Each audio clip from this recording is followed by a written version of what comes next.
Hi everybody, welcome to another episode of Real Talk About Real Estate. And in this highly competitive market where we're seeing, in some cases, 20 plus offers, buyers will do just about anything to get their offers noticed.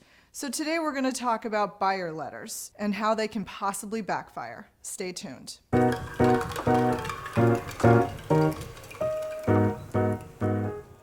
So in this crazy market that we are in, it isn't uncommon for buyers to write a letter to the seller to help personalize the names on the contracts.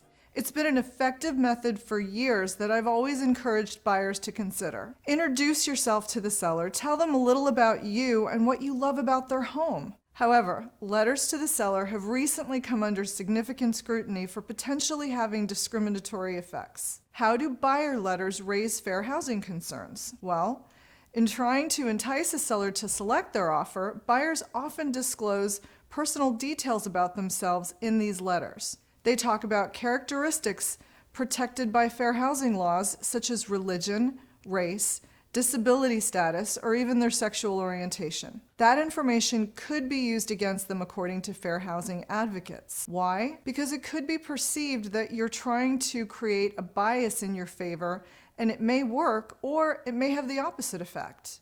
When a buyer's characteristics are brought to light, it opens up all kinds of possibilities for discrimination.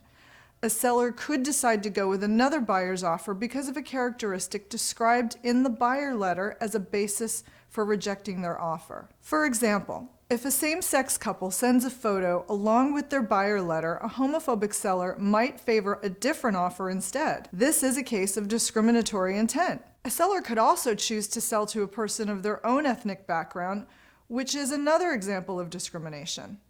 Buyer letters, if not executed carefully, can make it easier for a seller to discriminate. Listing agents are starting to recommend that sellers avoid reading the buyer letters to protect themselves from any appearance of impropriety or discrimination. If a seller chooses not to read the buyer letters, they just need to document this in writing. This way the seller's agent can mention this in the MLS.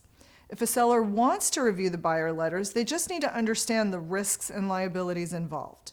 If they favor one buyer over another, they are at risk of a fair housing claim. If a buyer chooses to write a letter, I suggest that you keep your personal characteristics out of the letter and don't include a photo.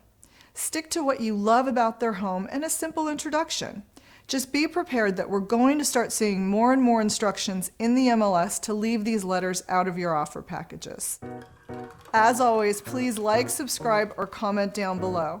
I would love to hear from you, and if you have questions or topics that you'd like me to talk about, just reach out. Thanks so much.